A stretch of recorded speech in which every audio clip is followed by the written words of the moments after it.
Hi everybody. अगर home gardening आपका passion है और आप उसकी शुरुआत करना चाहते हैं या ऑलरेडी आपका एक गार्डन है बट बहुत सक्सेसफुल नहीं हो पा रहा है, तो ये वीडियो आपके लिए है, क्योंकि इस वीडियो में हम बात करेंगे उन बेसिक्स की जो अक्सर हम मिस कर जाते हैं और जिसकी वजह से हम डिसअपॉइंट हो जाते हैं जब देखते हैं कि हमारा गार्डन उस तरीके से प्रॉस्पर नहीं कर रहा है जैसा करना चाहिए।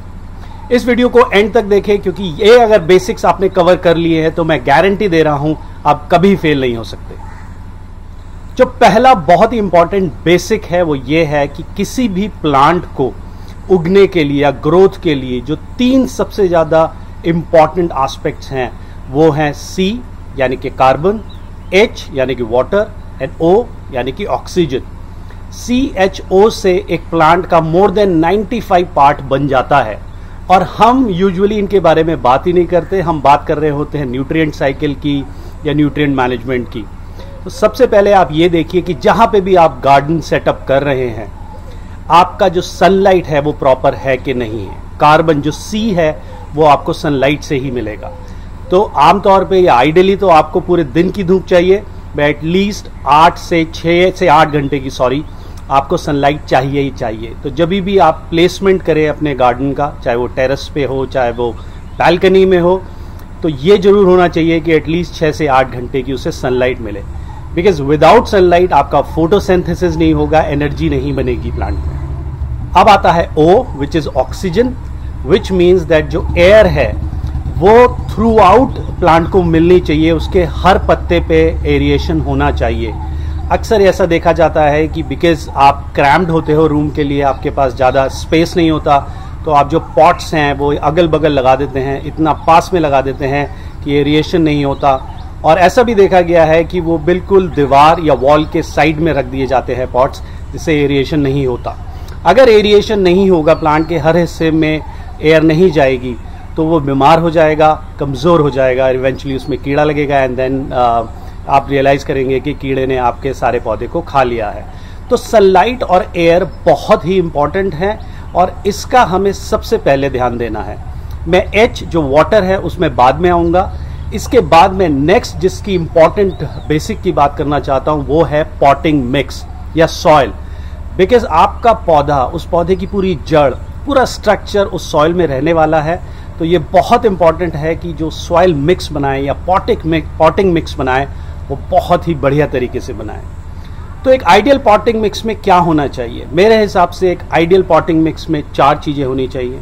पहला आपका सॉइल या मिट्टी, दूसरा आपका वर्मी कंपोस्ट या केचुआ खाद, दूसरा परलाइट और चौथा कोकोपीट। परलाइट एंड कोकोपीट आपको आसानी से ऑनलाइन मिल जाएगा और ये दोनों हम इसलिए यूज़ करते हैं जिससे सॉइल का एरिएशन बढ़ जाए, उसका जो वाटर रिटेंशन पावर है वो बढ़ जाए और पोरोसिटी बढ़ जाए सॉइल की, जिससे आपका जो सॉइल स्ट्रक्चर है वो प्रॉस्पर करे। सॉइल आपको पता ही है बिल्डिंग ब्लॉक है, तो आपको चाहिए ही। और वर्मी कंपोस्ट हम इसलिए डालते हैं जिससे कि कार्बन बना रहे, उसमें जो माइक्रोबायोलॉजी है वो बनी रहे, मैक्रो माइक्रो ऑर्गेनिज्म सारे सॉइल में हो, जिससे कि प्लांट को हर समय न्यूट्रिएंट की अवेलेबिलिटी रहे। तो अगर आप C which is sunlight, air और पॉटिंग मिक्स अच्छी तरीके से बना देते हैं तो आपने ऑलमोस्ट 90% चीजें कवर कर ली हैं। यहां पे ये भी जान लेना जरूरी है कि राइट पॉटिंग मिक्स क्या होगा, विच मीन्स कितना परलाइट, कितना वर्मी कंपोस्ट, कितनी सॉइल और कितना कोकोपीट। तो आप करीब 35 से 40% सॉइल ले लीजिए, आप करीब 25 से 30% vermi compost, around 15 to 20% cocopeat and 5 to 10% perlite. Soil आप कोशिश कीजिए कि किसी ऐसी लैंड से लेके आए जहाँ पे ऑलरेडी एग्रीकल्चर ना हो रही हो, जहाँ केमिकल का कम से कम उपयोग होता हो। इन चारों चीज़ों को आप अच्छी तरीके से मिक्स कर लीजिए हाथ से या किसी टूल से, और उसके बाद जब आप प्लांट लगा रहे हैं तो उस स्पॉटिंग मिक्स का यूज़ करें। इसके बाद जो नेक्स्ट चीज़ आपको ध्यान में रखनी है जो बहुत ही बेसिक है वो है प्लांट मेंटेनेंस थ्रू प्रूनिंग। जैसे हम अपने नेल्स जब बड़े हो जाते हैं उनको काट देते हैं, या हेयर जो नहीं ज़रूरत होती है उनको काट देते हैं, ऐसे ही हमें प्लांट की मेंटेनेंस करनी है।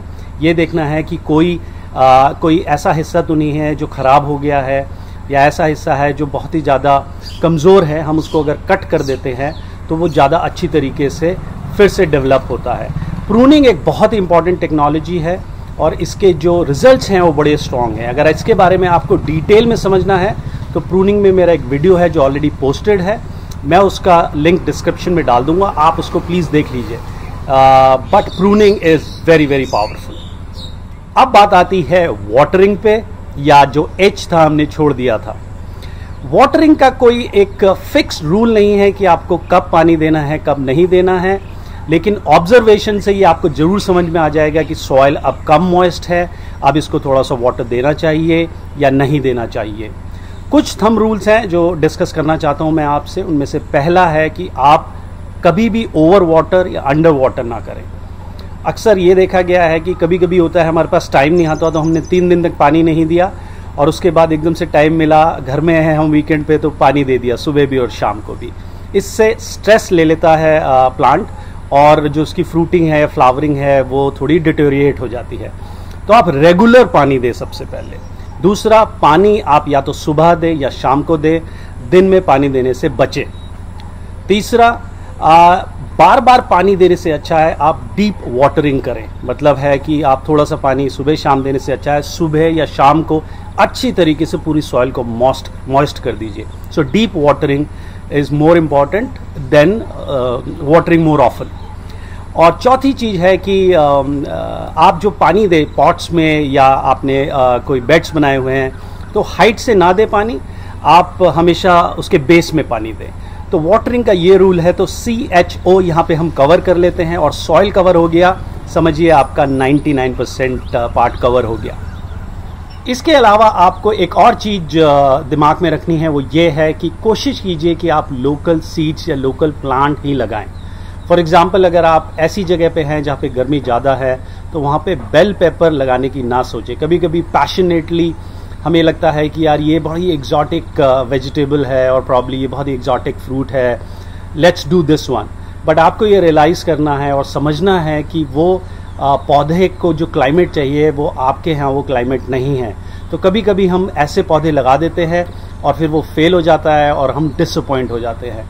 तो प्लीज़ लोकल बाय करें और वो ही प्लांट या सीड ले जो लोकली प्रॉस्पर करता है। उससे आपके कीड़े लगने की समस्या भी नहीं रहेगी, मेंटेनेंस भी कम होगा, आपकी फ्रूटिंग भी अच्छी आएगी और एंड में आप हैप्पी रहेंगे। इसके अलावा मेरे पास जो सबसे ज़्यादा कंप्लेंट आती है गार्डनर्स की, वो आती है पेस्ट मैनेजमेंट को लेके। वो बोलते हैं कि इंसेक्ट या कीड़ा लगने की समस्या बहुत ज़्यादा है, प्लांट पूरा ख़त्म हो जाता है।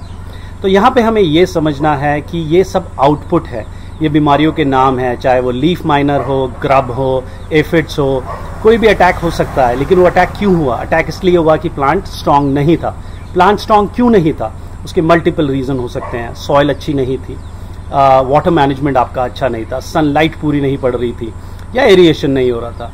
सेम एज ह्यूमन बींग्स, हम अपनी इम्यूनिटी बढ़ाते हैं और फिर बीमारी का कोई भी नाम हो, वायरस का कोई भी नाम हो, पैथोजन कोई भी हो, हम उससे लड़ लेते हैं अगर हम स्ट्रांग हैं और हमारी इम्यून सिस्टम स्ट्रांग है। वैसे ही आप अगर आउटपुट पे काम करेंगे तो कभी भी सक्सेसफुल नहीं होंगे और ये बीमारी सारी आउटपुट है। हमें इनपुट पे काम करना है डे 1 से, और इनपुट वही रहेंगी CHO, वाटर मैनेजमेंट और सॉइल मैनेजमेंट। अगर आप ये करते हैं तो आप देखेंगे कि आपका पौधा कम बीमार होगा, बहुत स्ट्रांग पौधा होगा, और स्ट्रांग पौधे को बीमारी भी कम लगती है और कीड़े भी नहीं लगते। लेकिन अगर आपने शुरुआत की है और बहुत ज़्यादा अटैक हो रहा है और आपके कीड़े लगने की समस्या बहुत ज़्यादा हो रही है, तो मैंने एक वीडियो बनाया हुआ है पेस्ट मैनेजमेंट में, जिसका लिंक मैं डिस्क्रिप्शन बॉक्स में डाल दूंगा। आप उसको अच्छी तरीके से देख लीजिए, आपकी प्रॉब्लम सॉल्व हो जाएगी।